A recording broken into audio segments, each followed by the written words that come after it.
Okay, we are 1, 2, 3, and we are live at the Rogueway Podcast.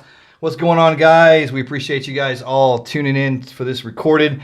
We're going to try to do an hour here. We got myself and Greg Boris. And before I get started, I want to go ahead because I always forget to get the sponsors, man. And we actually got some now.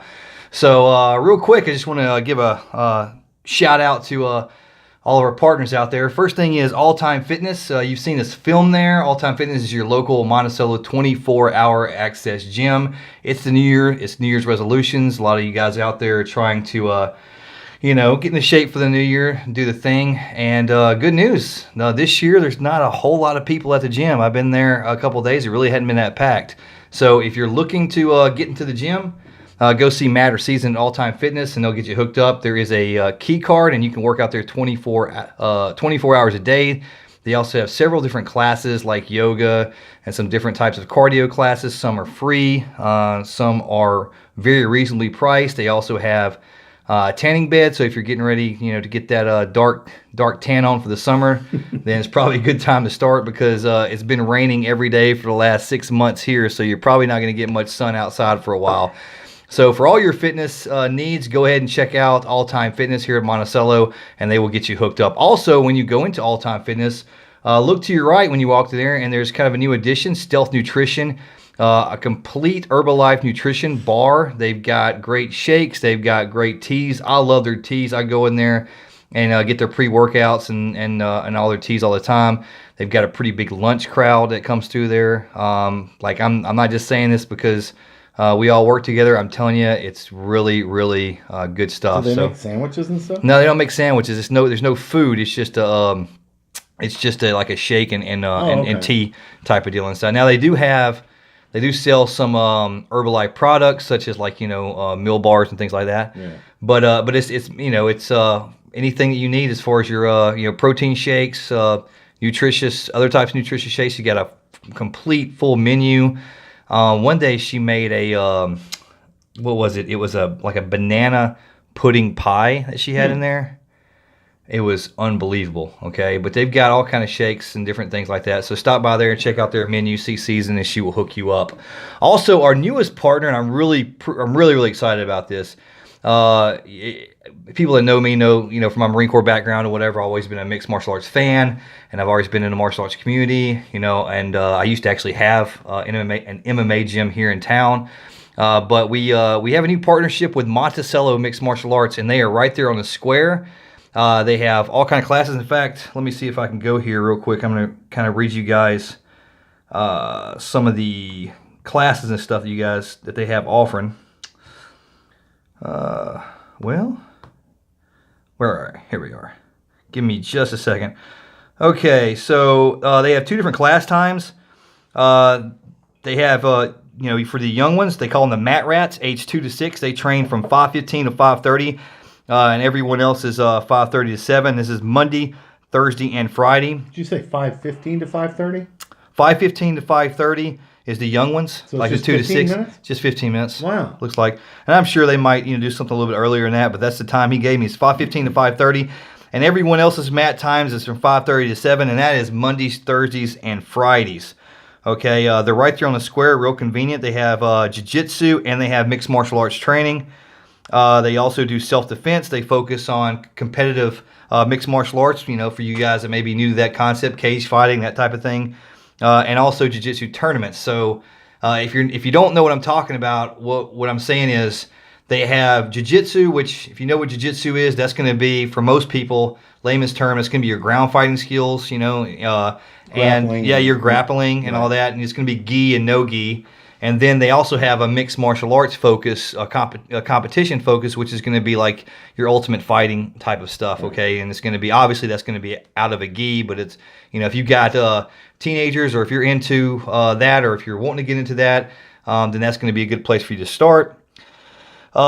This is really cool. If you are all full-time police officers, all full-time law enforcement, train for free. All right, so if you are a law enforcement officer, then you can stop by there, let them know that, show them your credentials, and you get a free membership, so you can train there anytime you want. All right. They also have family and friend discounts for law enforcement, and the typical classes for one person. If I'm not okay, hold on. It says For one person, it's $50 a month, unlimited classes. For 2 family members or the buddy system, the price is $85 per month. And 3 members, $110, and then 4, $125. So that's your scale, okay? So for one person, all the classes you want, $50 a month.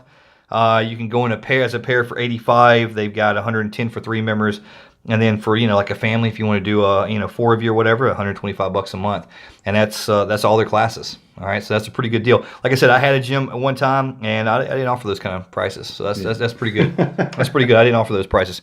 Maybe if I had them, I'd still be around. I was going to say. Yeah, maybe that's what. That and the fact that I didn't train children, which was probably a big marketing error on my part in the MMA community. You got to train kids, man. It wasn't something that I was interested in doing at the time. Maybe I messed up on that one. But Monticello Mixed Martial Arts. They also have some upcoming fights in February. Chris Wolford is one of their. I know he's fought before. He's got a fight coming up in Pyramid Fights, and I think that's going to be. I'm not sure exactly where that's going to be. I'll get back to you guys on that. But we're going to be talking to Chris and his coach in February. They're going to come on the show a week before the fight. We're going to see how they've been preparing. We're going to talk to them about that. And then hopefully we'll get some good fight coverage of that and talk to them afterwards.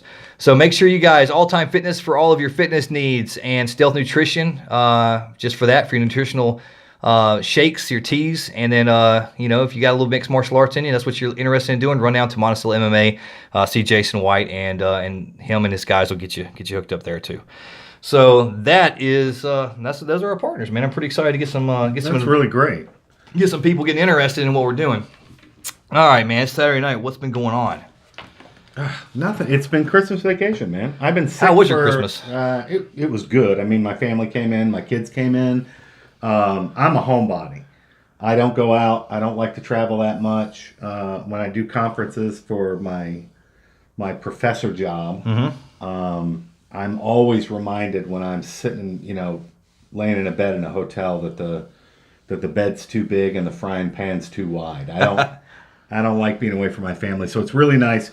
My wife and I, for years and years and years now, have not been traveling during the holidays because we've got 5 kids, and we decided many moons ago, if we don't start doing something at home, we're not going to have traditions for our own kids. Right. So our kids are grown mostly. Eamon came in from Conway, got to spend 3 days with us. Gracie and her fiance Dylan came in from Dallas. She's in Dallas now, huh? Yeah. It's funny. When she graduated from college, she was crying one day. I don't think she'd mind my telling the story. And, she said, she's my one kid. Now, you guys, a lot of people don't know me, maybe. I'm a transplant to Arkansas. I didn't grow up any place. I grew up, I was born in Indiana, grew up kind of in Kentucky, lived in Illinois, lived in Michigan, lived in Texas. So I don't have those kinds of roots anywhere. Like my deepest roots are in Kentucky. I consider myself a Kentucky boy, even though I wasn't born there. But I lived there from the time I was in the 3rd grade until I was in the 9th grade. And that was the longest we'd lived anywhere my whole life. But when we moved to Arkansas, Gracie was the one that really took to this place. She loved it. She made great friends. She graduated from UAM. She was a cheerleader. She paid for college herself. Right. And so when she was leaving, well, she wasn't sure she was leaving. We were driving down the road one day, and she was kind of crying and saying, Dad, I don't know what I'm going to do. There are no jobs around here. She was, graduated with a new degree, didn't know what to do with it. And I said, Gracie, Dallas is 5.5 hours away. And she said, what do you mean? And I said, you have most people stay underemployed. Bring that mic a little closer to you, man. Most people who stay underemployed, is that all right? Yeah. Or unemployed, stay so for 2 reasons. Lack of transportation and a refusal to move. Right. Sometimes you got to move where the jobs are. Sure. And so she said, well, what about, my fiance? And I said, look, if the boy's serious, I'm sure he'll figure something out, And I quite happily have a niece and brother that live, and good friends that live in Dallas, because I went to school in Dallas for 10 years. So I called my niece and said, hey, do you think you could help my daughter out if she wanted to relocate there? And it was just one of those serendipitous things. She was like, oh my gosh, I can't believe you just called. My husband and I were just wondering what we were going to do with our kids this summer. We need a nanny. And so they hired her as a nanny. Right. And then Dylan, her fiance, went with us to move her down there, and I don't know what you call him since he's not my nephew, but my nephew-in-law, my niece's husband, who works for a multi-million-dollar construction company in Dallas. We're having a beer out by the pool in their backyard, and I said, Blair, this is Dylan. Dylan, why don't you tell Blair what you do? And I walked away because Blair, Dylan had been welding. Yeah. And by the time I got back with the beers, Blair had hired Dylan, to work for the construction firm. Oh, wow. So Dylan moved and went down there too. He's been living and working in Longview, Texas for the whole time, while Gracie's been in Plano. But they came in. So him and Gracie are dating, or they? No, they're going to get married they're in October. engaged. I gotta marry one of my daughters off in October, and we're going to do it right here in Monticello. We're really happy about that. My wife's excited about it. So they came in. We got to spend good time with them. Of course, my daughter Elizabeth and her husband and the grandkids are with us at the house. Yeah. And so my house is filled all the time, which is what I prefer. But the bad thing was I got sick like right around Thanksgiving. And in fact, I think we did a show. This is the first show I've done since we went Rogue's Way. Yeah. The last show I did was when we were The Other Thing, which I don't think I can mention on air. Yeah, you can. I don't give a shit. That's the cool thing about being the Rogue Way. We really don't give a shit what we say anymore. Exactly. I was trying to be all diplomatic with CrossFit Talk. I was fighting being sick when I did that last show. Yeah, I've been sick the entire time. Never gone away. No, I've been with you. And I'm a guy, so I didn't go to the doctor. Of course, my wife started getting sick. She went to the doctor. She suffered for 2 days and was done. And it's been going from here to here to here to here to here.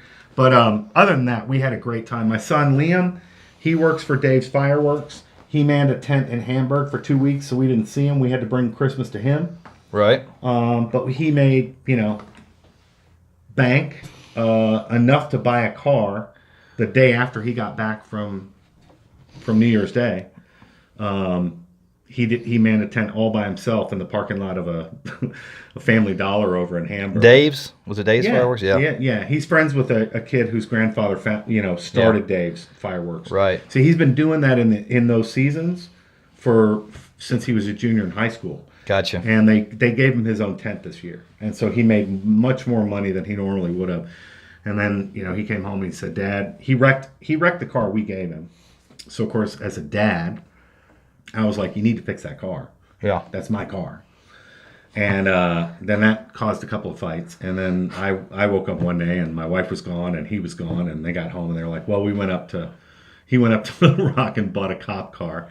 Oh, wow. What do you get, like a Crown Vic? He's got a Crown Vic of course he does. With a cop light on it. And it looks like it's got bullet holes in the side of it. It probably does. He's happy as a lark. And I'm fine with it, Yeah. Because when we gave him that car that we had, it was long paid off. You know what I mean? Yeah. It was, and he had one of those mishaps where he was trying to change lanes and didn't see somebody and kind of totaled it. But I was like, all right, well, this is part of growing up. So he's happy and he's still working. So we took him Christmas on Christmas Day, or maybe the day after. But otherwise, had a great time. What about you?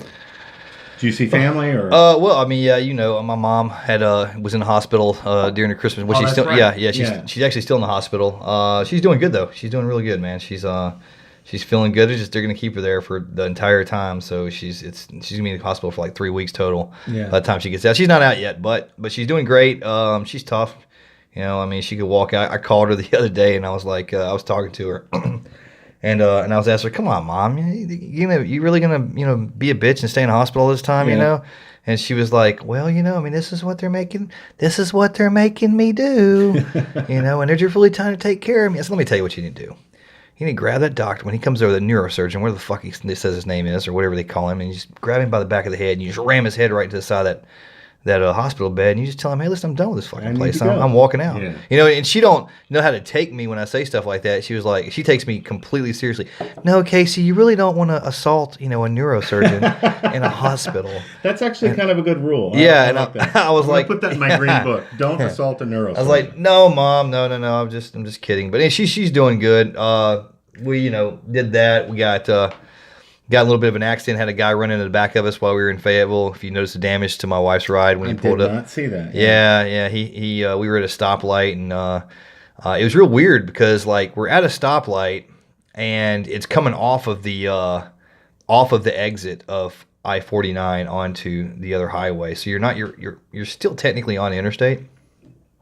But when you come off the exit ramp, when you get to the end of it, you're at a stoplight, okay? And it kind of curves. Right. So even though you're in the right lane, and people say, well, you can go right on red.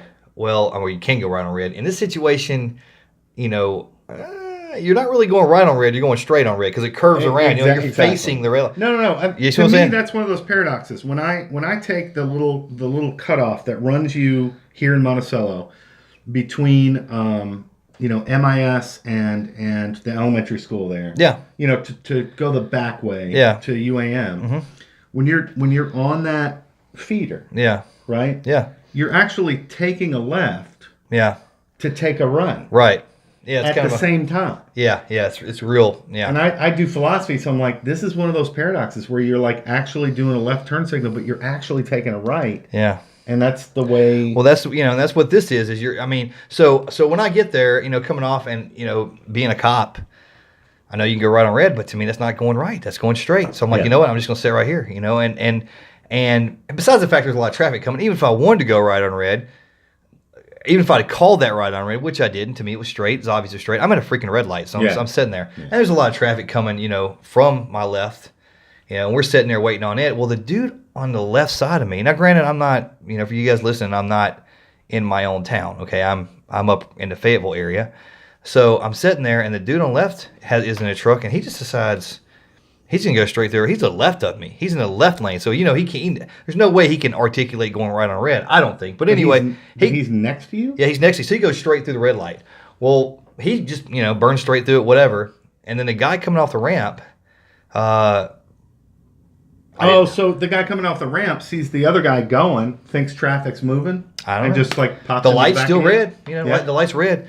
And even if me and him had both taken a right on red, and you're the guy behind me, you still have to come up to the light and stop and then go. You can't just run through it, even if it is. Yeah. So there's really no excuse for it. But the dude beside me ran it, and I'm like, whoa, And my wife kind of turns, and she's like, wow, he just just did that. And while she's looking, boom, we get hit from behind.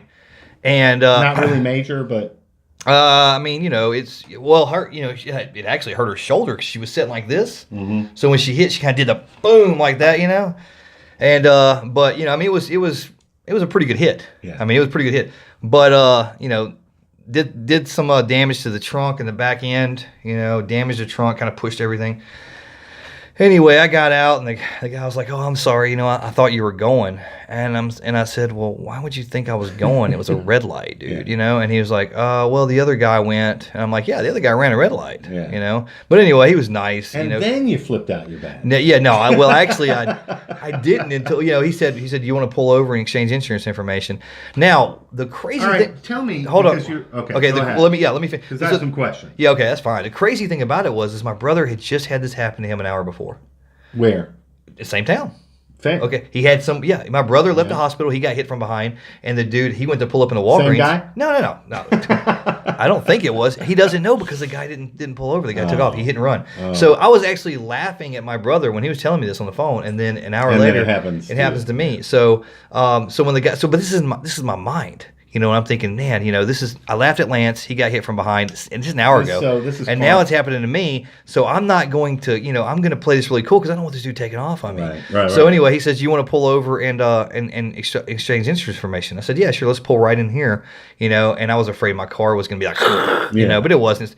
So we pulled over in there, and then as soon as he got in a parking lot, I said, "Okay, just to let you know, I'm a police officer. I don't work here. I'm from somewhere else, but I'm gonna go ahead and call this in, okay? Because I want someone to work it." And it ended up a state trooper ended up working the accident. So because it was Rogers PD or it was a state police, but because we were on the exit ramp coming off the interstate, then Rogers PD I guess doesn't handle interstate stuff. It goes to state police. So we had a trooper come out and he worked it, and of course, before he got there, I've already gotten all the information because I'm going back. I'm taking pictures of license plates, and then just in case, because the state police told me. The point at which he knew you were a police officer, then he was. Yeah, well, he's actually a volunteer. He was actually like a fire, or no, he was about to go to work for the fire department. So. That's cool. Well. Yeah, cool. But when I couldn't very well make him stay there, but I want to get all this information in case he decided to leave. So I got pictures of his insurance. I had pictures of everything, and then he did exchange information with me. Right. So at that point, could he have left legally?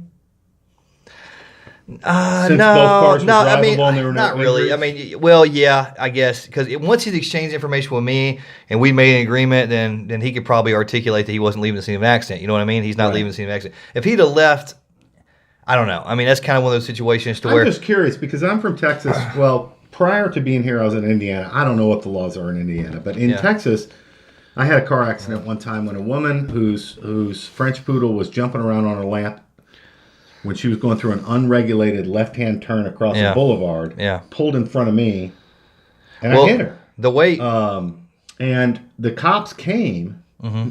and the guy, this is back in the 80s or early 90s, and the cop was like, we don't do accidents anymore. If both cars are drivable, no injuries, y'all exchange information, and we'll see you later. yeah. And so then we got to Arkansas. So that's Yeah. what my wife and I were Wondering. understood. She had a fender bender in the parking lot of Well, Walgreens. and now you're getting into a whole different ballgame. And then everybody's like, no, we got to call the cops. You have to have a report. You have to. And I was like, okay, I don't understand what the Well, here's the way we insurance regulations. Yeah, well, you're dealing with two different things, okay? Yeah. So you have and I'm not, I'm not a lawyer on this, so, but the way we operate is if it happens if an accident happens on the roads, if it happens outside of private property, then yeah, you need to call the police and we need to come there and work it.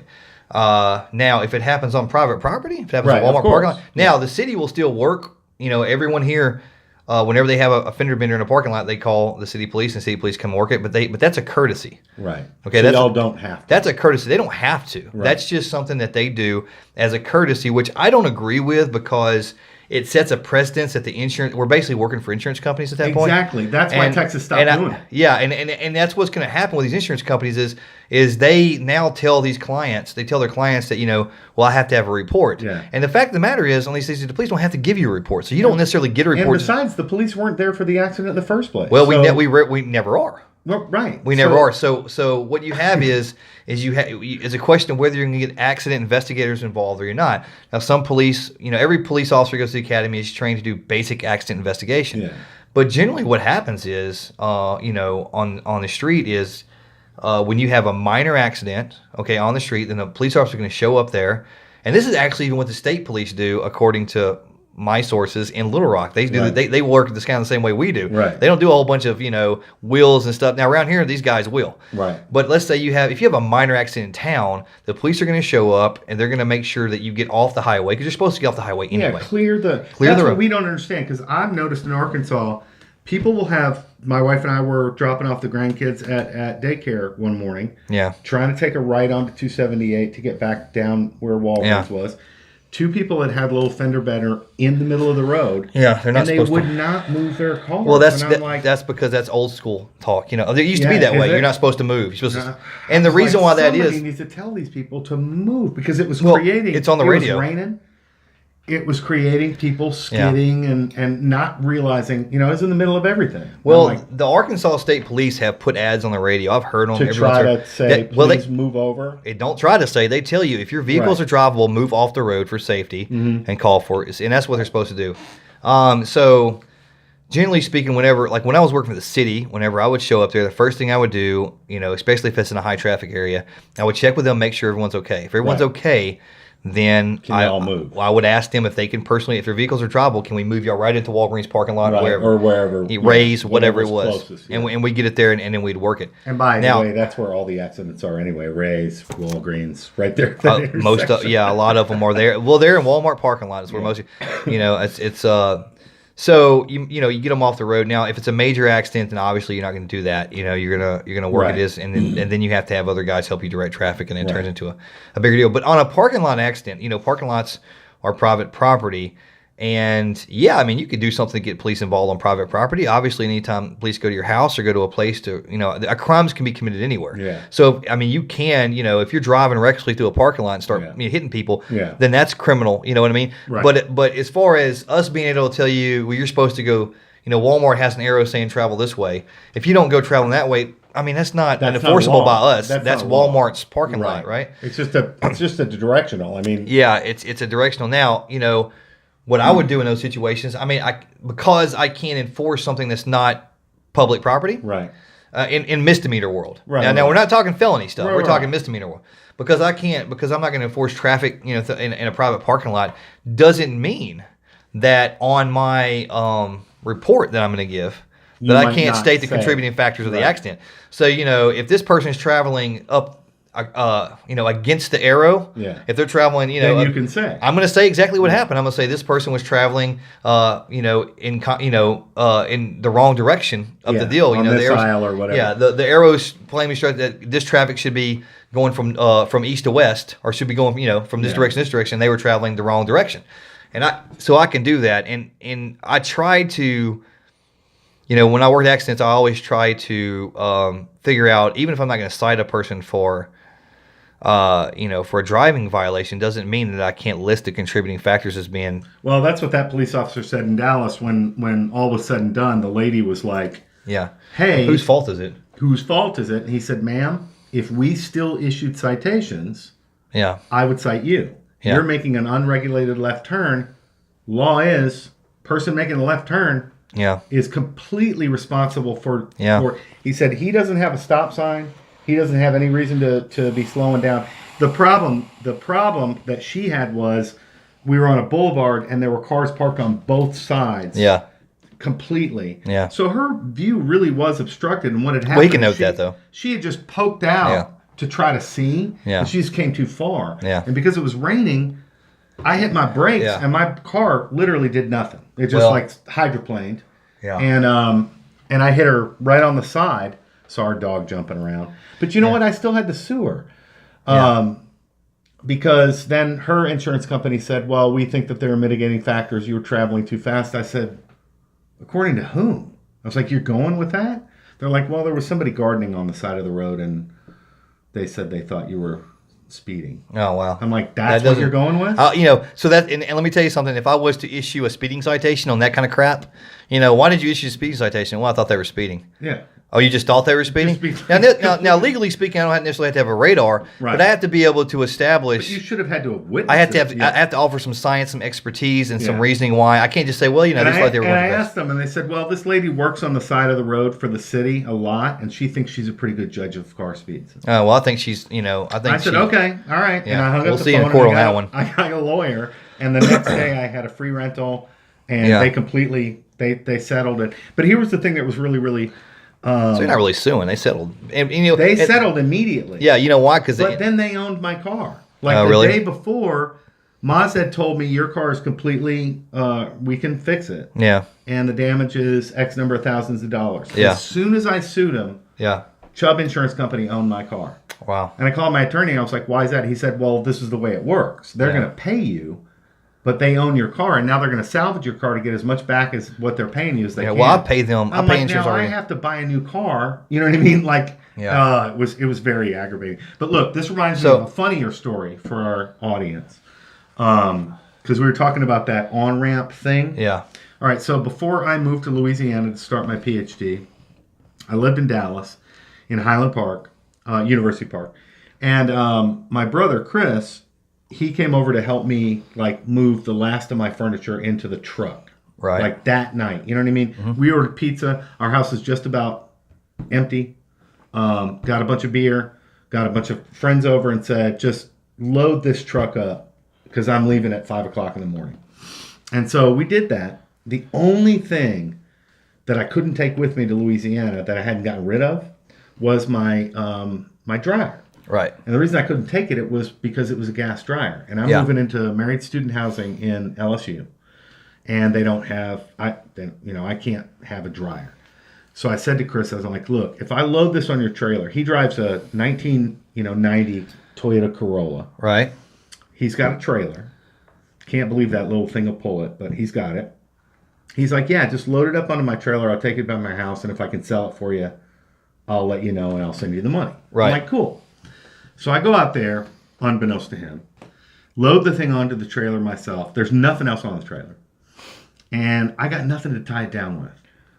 So I just wrap the cord, like around the up at the front, in the center, tie it off with the cord, go back in and finish beer with him. So Okay. like 2.5 hours later, now mind you, University Park is where I lived, was right off of I-75. And Right. I-75 is sometimes called the Canyon because it's an old highway that goes through downtown Dallas. Right. Like every exit is woof, woof, woof. And it's 65 miles an hour Just jumping hills. in the middle of downtown Dallas. That's not dangerous. So, very dangerous. And the entrance and exit ramps are about 4 feet long. Oh, So, I moved to frickin' Louisiana. yeah. And this is kind of before cell phones. This is in 1995. Right when email's starting out. Yeah. And so I don't talk to my brother Chris for a while. And then family email starts about that year. And I get this email from Chris that's copied to my whole family, which is like subject line, "Oh, by the way, Yeah. thanks for the dryer." And he tells the story of taking the dryer back to East Dallas with him that night. He jumped on the highway Yeah. and he's barreling down the middle. It's a 3-lane this way, 3-lane the opposite way, right? With a turning lane. So it's 7 lanes. It's a 6-lane with a turning lane. wall. Oh, with in a wall. between. Oh, okay. The barrier. With a wall in between. Okay. And you're going underneath, Mockingbird Lane goes across. And then you go under the next street, the next street, the next street. And so he's driving along. Everything seems fine. He looks in his rearview mirror. And my dryer is on the highway, exactly behind him, throwing fire. He's dragging it. He's not dragging it. It's just coasting at 70 miles an hour right behind him. It's completely falling off the trailer. Oh. But it's going. It's still momentum wise. It's just still going upright, throwing sparks behind him. He's like, "Oh my gosh, I am going to kill somebody." And he has to slow down. Yeah. So that he can jump out of the car and grab the dryer. He slows down in such a way that the dryer actually ends up against the back of the trailer. Yeah. Like he got it to stop. Yeah. And then he has to jump out. If he'd have just slammed on those brakes, it might have went back in. Maybe. Yeah. But he said 18-wheelers were coming around me on the left and the right. No room, honking probably. there. Yeah. There's no room for air. I had to run out there. I had to dump it back on the trailer. Yeah. And then take surface streets all the way back to Yeah. East Dallas because all he could do was lay it down. He's like, "So thanks, you almost killed me." I'm like, "Sorry." I thought the cord would hold it. Yeah. So, Well, and it didn't. It did. lesson to you guys: don't use Tie the your cord. shit down. Buy some Exactly. ratchet straps.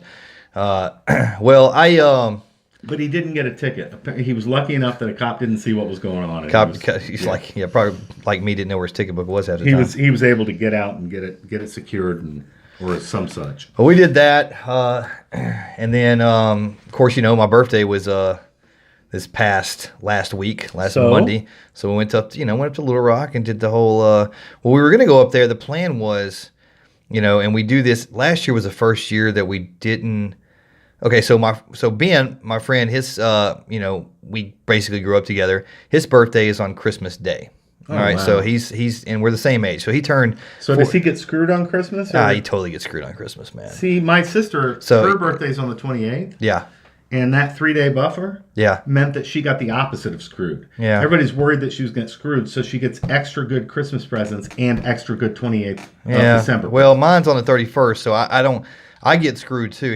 I think we both get screwed for different reasons. He gets screwed because he competes with Jesus. Right. So that's not gonna, children and Jesus. So he's not gonna win that one. So Right. Everyone gets to kind of like, hey, here's your Christmas present, and then also your birthday present, and don't complain about it, Yeah. and that type of thing. So he gets stuck in that, and then, so it gets overshadowed. And in the past, we'd always went and did a. And you can't complain when you're overshadowed by Jesus. Yeah. What are you gonna say? Yeah, it's kind of like being in a bar with Neil Armstrong. Really? Yeah. Well, I'm not even gonna tell a story because this guy went to the moon. So I mean, but. So let me tell you what happened the last time I played disc golf. Yeah, exactly. Yeah. Well, let me tell you, about Apollo 11. So normally we would do, we'd do Christmas, and then that afternoon we go over and we'd have a birthday so party. 31st, you're New Year's Eve, really? Yeah. Yeah. So we would go over for Christmas, afternoon, the evening of Christmas Day, and we would kind of do a birthday thing for him. And then usually on the 31st, which, being a New Year's Eve birthday, there's always a party on your birthday, so it's kind of a good thing. And then people can always, once they realize it's your birthday, they can always fake it. They can be like, "Hey, we're here for your birthday," So, but we would typically go to Little Rock and go to the Willie D's, to the piano bar there, and we'd party. It's just kind of like a tradition. Last year was the first year we didn't do it, and this year we decided we would. So the plan was to go up there. And and of course, my wife's got a great deal on Hilton hotels. We're not sponsoring for them, but she's got a really good deal on all the Hilton hotels. And we got a suite up there at the Embassy Inn, which is, I guess, owned by Hilton or whatever. And so we stayed there. And by the way, not I don't know if you guys travel a lot, but the Hilton bought like a bunch of these smaller hotels, and they're really, really nice. Yeah, they're really nice. They built some new ones and stuff. Yeah. So the plan was to go up there, and we were going to stay there, and then of course Ben and Tracy are going to come up, and then a guy and his girlfriend that I work with a guy, not his girlfriend, but anyway, a guy that I work with and his girlfriend, they came up, and now everything kind of got pushed back, and then we get to Little Rock a little bit later than originally I had planned for. And I decided, let's go over to McCregan's, to the Irish restaurant pub there, right there by Verizon Arena. Okay.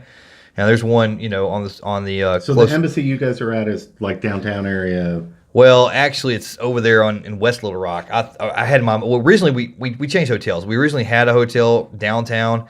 And then we thought, maybe Ben and Tracy can stay. We had such a good deal that everybody got a suite and thought everybody could stay with us. Yeah. So we moved hotels, and then the guy I worked with and his girlfriend, they stayed in this suite with us. And they took one room and we took another one.